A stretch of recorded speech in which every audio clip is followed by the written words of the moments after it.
Hello friends, welcome to all. स्वागत है आपका हमारे यूट्यूब चैनल में। दोस्तों, आज का जो हमारा वीडियो है वो काफ़ी इम्पोर्टेंट चैप्टर को लेकर हम आए हैं। वो है chemical reaction and chemical equation से रिलेटेड कुछ टॉपिक्स पे आज हम बात करेंगे। चूँकि हम पहले बता चुके हैं कि जितना भी आप परिवर्तन वातावरण में देखते हैं उसमें बहुत सारा ऐसा परिवर्तन है जो रासायनिक कारणों से संभव होता है, रासायनिक अभिक्रियाओं को द्वारा ही संभव होता है। तो टाइप ऑफ केमिकल रिएक्शन इतना अधिक है कि हम सारे रिएक्शनों का यदि अलग अलग अध्ययन करेंगे तो उसका पूर्ण जानकारी हमें प्राप्त नहीं होगा।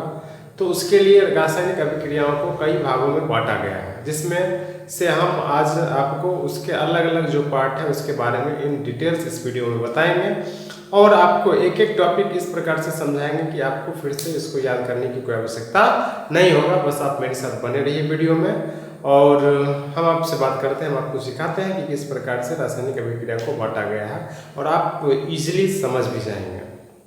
तो चलिए स्टार्ट करते हैं। तो सबसे पहला जो टाइप है रासायनिक अभिक्रिया का वो है संयोजन। पहला जो है वो है संयोजन या संश्लेषण अभिक्रिया। संयोजन या संश्लेषण अभिक्रिया, या इसको इंग्लिश में बोलते हैं कॉम्बिनेशन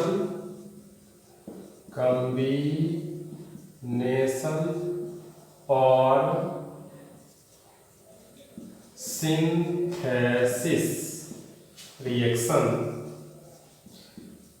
तो जैसा कि नाम से स्पष्ट है, इसके नाम से स्पष्ट है कि संयोजन मीन्स होता है जुड़ना। तो ऐसी रासायनिक अभिक्रिया जिसमें दो या दो से अधिक तत्व या यौगिक आपस में जुड़कर एक नए भिन्न गुण वाले यौगिकों का निर्माण करते हैं, तो इस प्रकार की अभिक्रिया को बोलते हैं संयोजन अभिक्रिया। हमने क्या बोला, मेरी बात पर ध्यान दीजिए। दो या दो से अधिक तत्व आपस में जुड़ते हैं, या एक तत्व एक यौगिक आपस में जुड़ेंगे, या दो यौगिक आपस में जुड़ के हर एक स्थिति में एक नए यौगिक का निर्माण करेंगे। तो तीनों का हम एक एक करके आपको एग्जाम्पल दिखाते हैं। सबसे पहले आपको दिखाते हैं जब दो तत्व मिलेंगे, तो लेते हैं एग्जाम्पल C+O2 = CO2। ये दोनों तत्व है, ये दोनों मिलकर एक यौगिक का निर्माण करता है। तो दो तत्व मिलकर एक यौगिक का निर्माण करेंगे। दूसरा जो है वो है एक तत्व और एक यौगिक मिलकर, जैसे लेते हैं CO+O2। ये एक यौगिक है और ये एक तत्व है, बराबर बनाता है CO2। ये भी यहाँ पे आप देख एक यौगिक का निर्माण होता है, तो ये भी संयोजन अभिक्रिया हुआ। और तीसरा जो है वो होता है जब दो यौगिक आपस में एक दूसरे से संयोग करेंगे, तो संयोग करके एक यौगिक का निर्माण करेंगे। ये तीन टाइप से अभिक्रिया लेते हैं। SO3 + H2O = H2SO4। तो इस प्रकार से ये तीनों जो अभिक्रिया आप देख रहे हैं, इस तीनों अभिक्रिया में एक ही यौगिक का निर्माण होता है। तो इस प्रकार की अभिक्रिया को हम कहेंगे संयोजन अभिक्रिया, यानी कि जिसमें ये जो सेपरेट करने के लिए हमने आपको बताया, दो तत्व आपस में भाग लेकर एक यौगिक बनाएंगे, या एक यौगिक एक तत्व मिलकर एक यौगिक बनाएंगे, या दो यौगिक एक साथ मिलकर एक नए यौगिक का निर्माण करेंगे। तो इस प्रकार की अभिक्रिया को कहेंगे संयोजन अभिक्रिया। तो जहाँ कभी भी आपको दो या दो से अधिक तत्व या यौगिक एक साथ संयोग करके एक नए यौगिक का निर्माण करते हुए पता लगेगा, आप उसको देखेंगे तो आप उसको छांट सकते हैं कि इस प्रकार का जो अभिक्रिया है उसको क्या कहेंगे, संयोजन अभिक्रिया। चलिए दूसरा रिएक्शन पर बात करते हैं। संयोजन, वियोजन या अपघटन अभिक्रिया। पहला था संयोजन, दूसरा है वियोजन। नाम से यह स्पष्ट है कि संयोजन का ये उल्टा होगा। संयोजन में दो या दो से अधिक तत्व या यौगिक आपस में जुड़कर एक नए यौगिक का निर्माण करता था, जिसका गुण पुराने यौगिक के गुण से भिन्न होता था। तो उसका जस्ट उल्टा ले लीजिए वियोजन। वियोजन में क्या होता है, वैसी रासायनिक अभिक्रिया जिसमें एक यौगिक टूटकर दो या दो से अधिक नए पदार्थों का निर्माण करता है। इस प्रकार की अभिक्रिया को कहेंगे वियोजन या अपघटन। नाम से भी स्पष्ट है, अपघटन मीन्स होता है टूटना, वियोजन मीन्स होता है अलग होना। जैसे इसका एग्जाम्पल लेते हैं CaCO3। इसको एक बीकर में रख के गर्म करते हैं, तो ये बनाता है CaO+CO2। CaCO3 को जब गर्म करते हैं तो क्या बनेगा, CaO+CO2। ये गैस है, तो आप यहाँ पे तीर चिन्ह ऊपर की ओर दे सकते हैं, क्योंकि पीछे हम आपको सिखा चुके हैं कि जो गैस बनता है वो ऊपर की ओर, उसको इंडिकेट करने के लिए ऊपर की ओर तीर का चिन्ह देते हैं। तो यहाँ पे एक यौगिक था CaCO3 और ये टूटकर एक से अधिक यौगिक का निर्माण किया, 2 यौगिक का निर्माण किया CaO और CO2। इसलिए इस प्रकार की अभिक्रिया को कहेंगे वियोजन अभिक्रिया। वियोजन अभिक्रिया का दूसरा एग्जाम्पल लेते हैं 2Al2O3 = 4Al + 3O2। ये जो अभिक्रिया है ये अभिक्रिया संपन्न होता है जब Al2O3 को एक विद्युत अपघटनी पात्र में रख के इस पर विद्युत धारा प्रवाहित करते हैं। जो विद्युत धारा प्रवाहित करते हैं तो ये एल्युमिनियम अलग हो जाता है और ऑक्सीजन अलग हो जाता है। यहाँ पे जो आप अभिक्रिया देख रहे हैं इसमें एक यौगिक टूटकर 2 नए भिन्न गुण वाले यौगिकों का निर्माण करता है। इस प्रकार का जो रासायनिक अभिक्रिया होगा उसको कहेंगे वियोजन अभिक्रिया। बात करते हैं वैद्युत अपघटन अभिक्रिया। नाम से यह स्पष्ट है कि वैसा रासायनिक अभिक्रिया जो विद्युत धारा के प्रवाहित होने पर संपन्न होता हो इसको हम लोग कहते हैं वैद्युत अपघटन अभिक्रिया।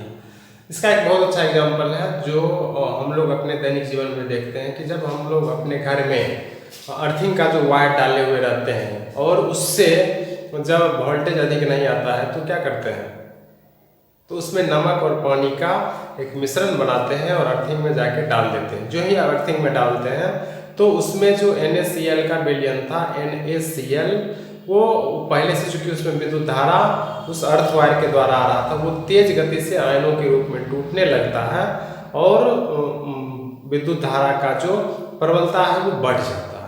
तो यहाँ पे जो ये अभिक्रिया होता है ये इसमें NaCl जो है नमक है इसमें क्या करते हैं विद्युत धारा का प्रवाह करते हैं। विद्युत धारा प्रवाहित जब करते हैं तो ये टूट A + Cl2 के रूप में समीकरण को संतुलित कर देते हैं। यहाँ 2 लगा देते हैं और यहाँ पे 2 लगा देते हैं। तो इस प्रकार की अभिक्रिया को हम लोग कहेंगे विद्युत अपघटन अभिक्रिया। वो जल है, जल से जब विद्युत धारा का प्रवाह किया जाता है तो ये टूटता है H2 + O2 के रूप में संतुलित कर देते हैं। वो उधर 2 है तो यहाँ 2 लगा देते हैं, यहाँ भी 2 हो जाएगा। तो यहाँ पे जो ये अभिक्रिया संपन्न हुआ ये विद्युत धारा के कारण होता है, इसलिए इस प्रकार की अभिक्रिया को कहेंगे वैद्युत अपघटन अभिक्रिया। चौथा अभिक्रिया लेते हैं हम लोग एकल विस्थापन अभिक्रिया, सिंगल डिस्प्लेसमेंट रिएक्शन। नाम से यह स्पष्ट है कि वैसे रासायनिक अभिक्रिया जिसमें किसी यौगिक से या जिसमें किसी यौगिक के परमाणु या परमाणुओं के समूह को किसी दूसरे यौगिक के परमाणु या परमाणु का समूह उसके स्थान को रिप्लेस कर देता है, यानी कि उसके स्थान पे खुद चला आता है। तो इस प्रकार की अभिक्रिया को कहते हैं एकल विस्थापन अभिक्रिया। जैसे इसका एग्जांपल लेते हैं Zn + CuSO4 बराबर होता है ZnSO4 + Cu। इस अभिक्रिया में आप देख रहे हैं कि यहाँ पे Zn जो है वो Cu को रिप्लेस कर दिया, Cu के स्थान पे आ गया Zn, इसलिए ये बन गया ZnSO4 + Cu। यहाँ पे एकल विस्थापन होता है, सिर्फ Zn Cu को विस्थापित करके उसका स्थान ग्रहण कर लेता है। तो इस प्रकार की जो अभिक्रिया है उसको हम लोग कहेंगे एकल विस्थापन अभिक्रिया। और इसके बाद जो अगला टाइप है वो है उभय विस्थापन अभिक्रिया। उभय विस्थापन अभिक्रिया या इसको बोलते हैं double displacement reaction. Double displacement reaction वैसी रासायनिक अभिक्रिया जिसमें एक यौगिक के परमाणु या परमाणु के समूह को दूसरे यौगिक का परमाणु और परमाणु का समूह रिप्लेस कर देता है, यानी कि उसको विस्थापित करके उसका स्थान खुद ग्रहण कर लेता है।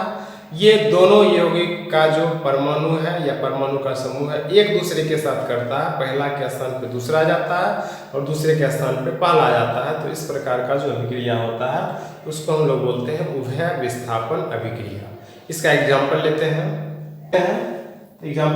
NaCl + AgNO3 का जब अभिक्रिया कराते हैं तो ये बनता है AgCl + NaNO3। यहाँ पे AgCl जो है वो अवक्षेप है तो इसके बगल में तीर से नीचे की ओर दे देते हैं। अब इस अभिक्रिया को आप ध्यान से देखिए तो यहाँ पे क्या होता है, Na जो है वो Ag के द्वारा डिफ्लेश हो जाता है। यहाँ पे Cl के साथ है Na, जबकि यहाँ पे Cl के साथ है Ag। यहाँ पे NO3 के साथ है Ag, जबकि यहाँ पे Na3 के साथ है Na। यानी कि ये हो गया उभय विस्थापन अभिक्रिया, double displacement reaction. Na Ag के जगह पे आ गया और Ag Na के स्थान पे आ गया। तो इस प्रकार का जो अभिक्रिया होगा उसको हम लोग कहेंगे डबल डिस्प्लेसमेंट रिएक्शन। अगला लेते हैं अवक्षेपण अभिक्रिया, प्रेसिपिटेशन रिएक्शन। यानी कि इस अभिक्रिया में नाम से ही स्पष्ट है कि वैसी रासायनिक अभिक्रिया जिसके दौरान अवक्षेप बनते हो, उस प्रकार की अभिक्रिया को कहेंगे अवक्षेपण अभिक्रिया। इसका एक एग्जाम्पल लेते हैं। अभी तुरंत एग्जाम्पल उभय विस्थापन का लिए थे। NaCl प्लस AgNO3 बराबर बनता है AgCl प्लस NaNO3। यहाँ पे जो AgCl है ये अवक्षेप है, ये नीचे की ओर आके बैठ जाता है, तो इसको हम लोग कहेंगे अवक्षेपण अभिक्रिया। तो यहाँ पे एक बात आता है कि अभी हम आपको एग्जाम्पल दिखाए थे उभय विस्थापन में भी इसका एग्जाम्पल और अवक्षेपण में भी इसका एग्जाम्पल, तो बिल्कुल सही है। ये अभिक्रिया जो है ये उभय विस्थापन भी होगा और अवक्षेपण अभिक्रिया भी होगा। अगला जो अभिक्रिया है वो है उदासीनीकरण अभिक्रिया, न्यूट्रलाइजेशन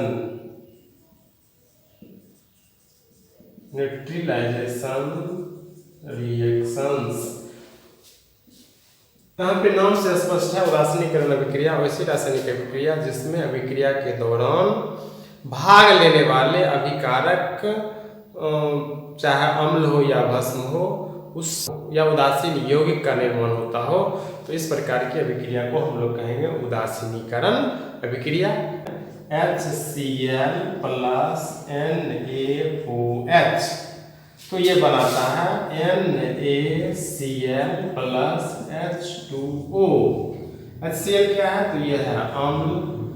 NaOH क्या है, तो ये है भस्म। NaCl क्या है, तो ये है लवण या इसको लवण, और H2O क्या है, तो जल है। तो ऐसी रासायनिक अभिक्रिया जिसके फलस्वरूप आप कह सकते हैं कि लवण और जल का निर्माण होता है, उस अभिक्रिया को उदासीनीकरण अभिक्रिया कहते हैं।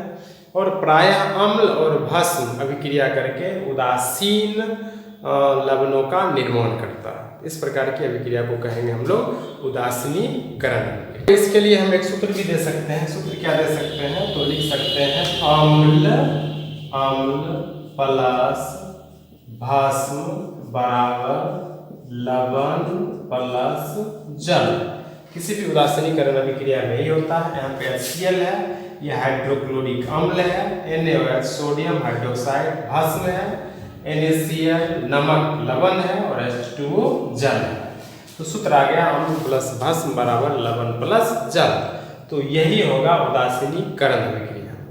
अगला अभिक्रिया का एग्जाम्पल लेते हैं, वो है प्रकाश रासायनिक अभिक्रिया।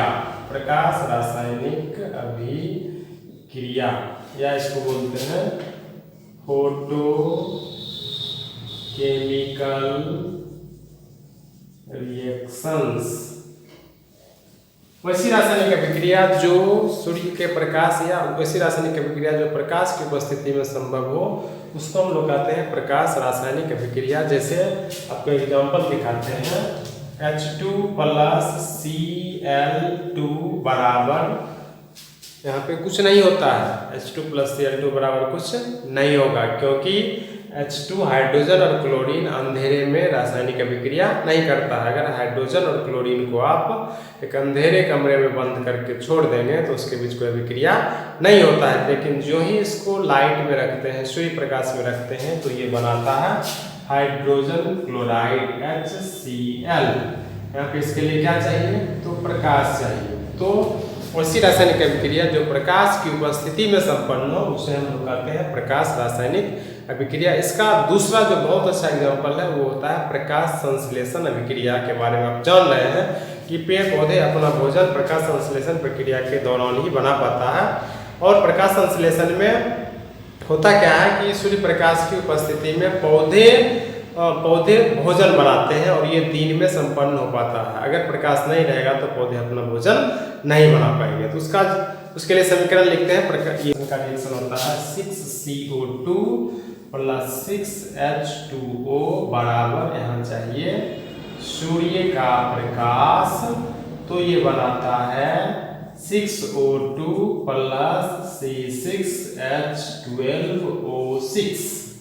तो ये अभिक्रिया तब संपन्न होगा जब सूर्य का प्रकाश मौजूद हो।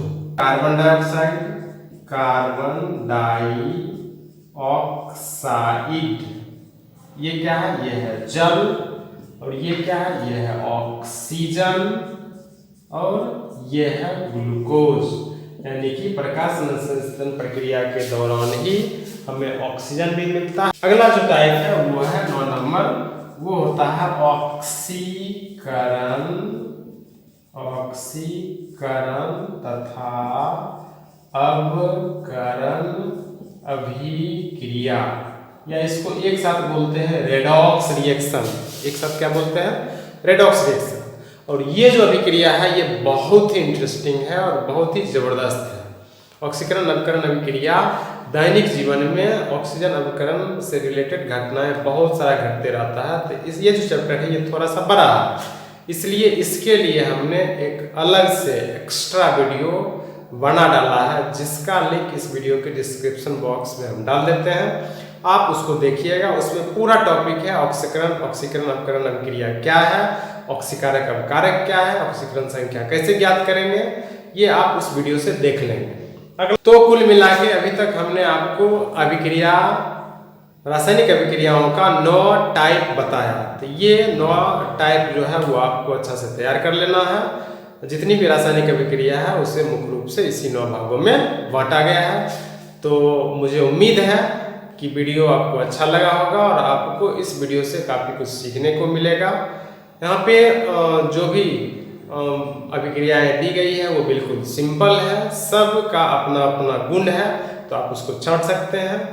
और अभी तक आप हमारे साथ इस वीडियो में बने हुए हैं तो निश्चित ही आपको ये वीडियो अच्छा लगा होगा। तो हमारे वीडियो को शेयर करें, लाइक्स करें और हमारे चैनल को यदि अभी तक आप सब्सक्राइब नहीं किए हैं तो चैनल को सब्सक्राइब करें, क्योंकि इतना कठिन मेहनत के बाद जब हम वीडियो बनाते हैं तो जब आप लाइक शेयर और सब्सक्राइब करते हैं तो इससे हमारा मनोबल काफ़ी बढ़ता है और मुझे और आगे वीडियो बनाने में काफ़ी मज़ा आता है।